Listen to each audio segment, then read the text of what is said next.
गरीब परिवार रहता था। उस परिवार में एक पति सुरेश, पत्नी आस्था और उनकी एक छोटी बेटी प्रिया रहती थी। प्रिया 10 साल की लड़की थी। आस्था अपनी बेटी प्रिया को बहुत प्यार करती थी और सुरेश एक ऑटो ड्राइवर था। उसे शराब की लत थी। वो पूरा दिन शराब पीता रहता था और घर के लिए बहुत कम पैसे कमा कर लाता था और वो अपनी आधी आमदनी अपनी दारू खरीदने में लगा देता था। वो अपने परिवार वालों से भी ठीक से बात नहीं करता था। आस्था को दिन भर डांटता रहता था और प्रिया से भी टेढ़े मुंह से बात करता था। आस्था और प्रिया सुरेश की इन हरकतों से बहुत दुखी थे। एक दिन जब प्रिया अपने घर के बाहर अपने खिलौनों से खेल रही थी, तभी उसकी दोस्त जानवी उसके पास आकर उसे बुलाती है। प्रिया, चलो ना, तुम मेरे घर आओ, मैं तुम्हें कुछ खिलाऊंगी। अच्छा, क्या खिलाओगी मुझे? ऐसा क्या है तुम्हारे पास? मेरे बाबा एक पिज्जा लाए हैं, बहुत स्वादिष्ट है। वो तुम खाओगी ना तो तुम्हें बहुत अच्छा लगेगा। पिज्जा? पिज्जा क्या होता है? अरे, तुम्हें पिज्जा नहीं पता? अच्छा, तुम आओ मेरे घर, तुम खाओगी तो तुम्हें पता लग जाएगा कि होता क्या है। फिर प्रिया जानवी के साथ उसके घर चली जाती है और वहाँ पर बैठकर जानवी के साथ पिज्जा खाती है। जैसे ही प्रिया पिज्जा का एक निवाला अपने मुंह में डालती है तो उसे वो बहुत स्वादिष्ट लगता है। अरे वाह जानवी, ये तो बहुत ही स्वादिष्ट है। ये तुम्हारे बाबा कहाँ से लाए? मैं भी अपने माँ बाबा को बोलूंगी लाने के लिए। मेरे बाबा इसे एक दुकान से लाए। गांव के बाहर जो शहर का रास्ता जाता है, वहीं बीच में पड़ती है दुकान। प्रिया पिज्जा खाकर अपने घर चली जाती है और ये बात जाकर अपने बाबा को बोलती है। बाबा बाबा, पता है आज मुझे जानवी ने क्या खिलाया? क्या खिलाया उसने तुझे? हैं? बाबा, उसने मुझे पिज्जा खिलाया। तो तुम भी मेरे लिए एक पिज्जा ले आओ। हाँ, मैं तेरे पिज्जा के लिए ही तो पैसे कमाता हूँ। कोई पिज्जा नहीं आएगा, चुपचाप बैठ जा। प्रिया अपनी माँ के पास जाकर रोने लगती है और बोलती है, माँ देखो ना, पापा ने मुझे डांटा। मैंने उनसे पिज्जा लाने को बोला और वो मुझसे कैसे बातें कर रहे हैं। तेरे को तो पता है कि तेरे बाबा कैसे हैं। कोई बात नहीं, मैं तेरे लिए पिज्जा ले आऊंगी। ठीक है माँ। आस्था अपनी बेटी प्रिया की ख्वाहिश को पूरा करने के लिए लोगों के घरों में काम करने जाती थी और लोगों के घर काम करने के बाद उसने जितने पैसे कमाए थे उसमें से वो प्रिया के लिए पिज्जा खरीदने चली जाती है। आस्था उसी दुकान पर जाती है जहाँ से प्रिया की दोस्त जानवी के बाबा पिज्जा लेकर आए थे। आस्था वहाँ से पिज्जा खरीद कर घर की तरफ जा ही रही होती है कि कोई बहुत तेज गाड़ी लेकर आस्था को टक्कर मारकर चला जाता है और आस्था की टक्कर लगने की वजह से मौत हो जाती है। गाड़ी का ड्राइवर एक्सीडेंट के डर से वहाँ से भाग जाता है। बहुत रात हो चुकी थी। प्रिया अपनी माँ का इंतजार कर रही थी। माँ को काम से वापस आते हुए कभी इतना समय नहीं लगता। क्या हो गया माँ को? थोड़ी देर और इंतजार करने के बाद प्रिया खुद जाकर अपनी माँ को ढूंढने चली जाती है। प्रिया हर जगह अपनी माँ को ढूंढती है पर नहीं मिलती। फिर ढूंढते ढूंढते वो अपनी माँ आस्था की लाश के पास आ जाती है। प्रिया ये देखकर बहुत जोर से चिल्लाती है, माँ ये तुम्हें क्या हो गया? माँ उठो।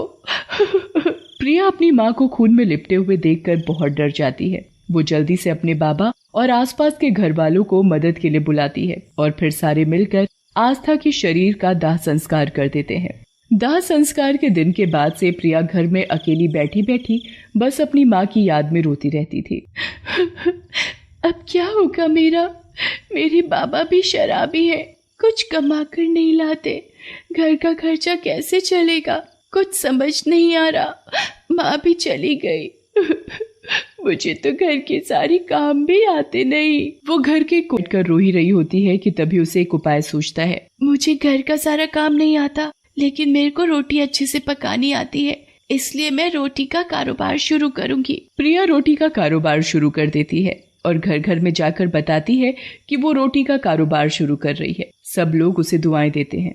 प्रिया अपनी रोटी के कारोबार से कमा तो लेती है पर उससे भी उसके घर का खर्चा पूरा नहीं पड़ता था, क्योंकि कारोबार इतना अच्छा चलता ही नहीं था। वो बहुत मेहनत करती है पर कोई उससे रोटी नहीं खरीदता था। प्रिया बहुत ज्यादा चिंतित होती है कि अब वो घर का खर्चा कैसे चलाएगी। वो घर में बैठकर बहुत रोती है और माँ माँ चिल्लाती रहती है। तभी पीछे से प्रिया की माँ आस्था की आत्मा चुड़ैल बनकर उसके सामने आ जाती है। प्रिया अपनी माँ की आत्मा को चुड़ैल बना देख बहुत डर जाती है और जोर जोर से चिल्लाने लगती है, कौन हो तुम और अचानक से मेरे सामने कैसे आ गई? बेटा, मैं तुम्हारी माँ हूँ।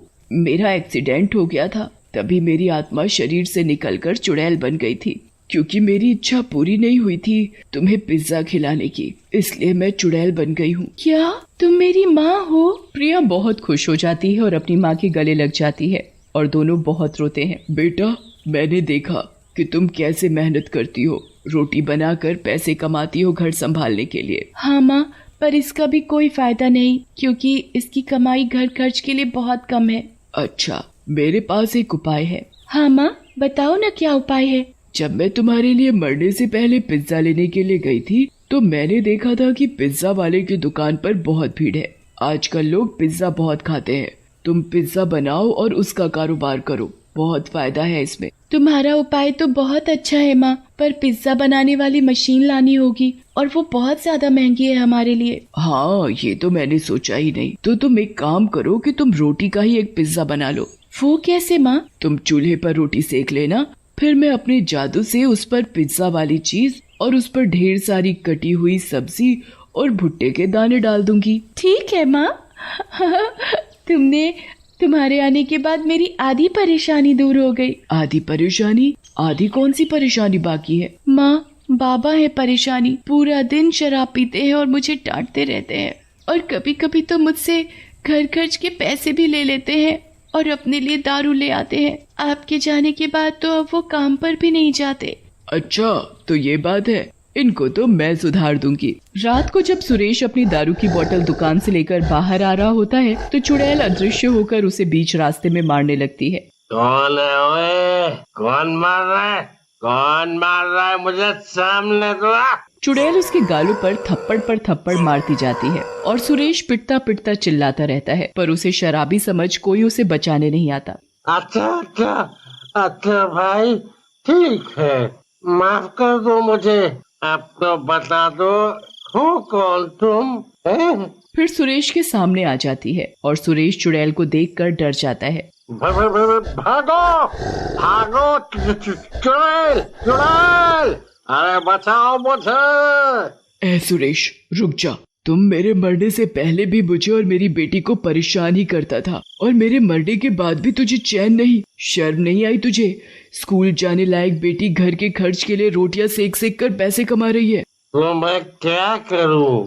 जाके उसे बोल काम न करे, अपन को दारू पीने दे। दारू। अभी भी तेरा नशा उतरा नहीं, ले तू और मार खा। फिर चुड़ैल उसे जोर जोर से मारने लगती है। अच्छा भाई, ठीक है, बोलो क्या करना है मुझे? अपना ये दारू वारू छोड़, मेरी बेटी से माफी मांग और जाकर मेरी बेटी के काम में मदद कर। चल जा। फिर सुरेश जाकर प्रिया से माफी मांगता है। बेटी प्रिया, मुझे माफ कर दो। अब तुम जो बोलोगी मैं वो करूँगा। मैं तुम्हारी पूरी देखभाल करूँगा।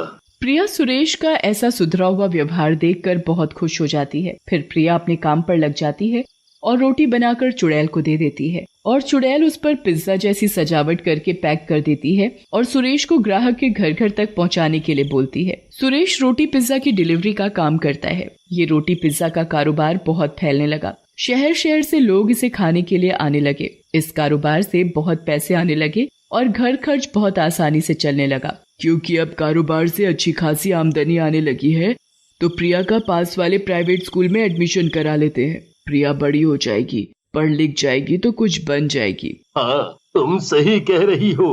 मैं भी यही सोच रहा था। कल सुबह जाकर स्कूल वालों से बात करके आऊंगा। अब ये काम संभाल लूंगा। डिलीवरी के लिए कोई और लड़का रख लूंगा। मेरी बच्ची, अब सब कुछ सही हो गया है। तुम्हारे पापा भी सुधर गए हैं। कारोबार से अच्छे खासे पैसे भी आने लगे हैं। अब तुम स्कूल जाकर खूब पढ़ना लिखना, एक अच्छी इंसान बनना। मुझे तुम पर पूरा भरोसा है। हाँ माँ, तुम मेरी चिंता मत करो।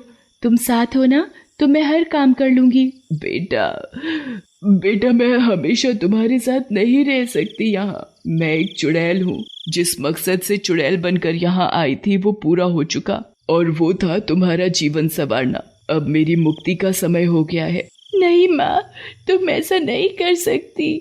तुम यही रहो मेरे पास। मुझे नहीं पता।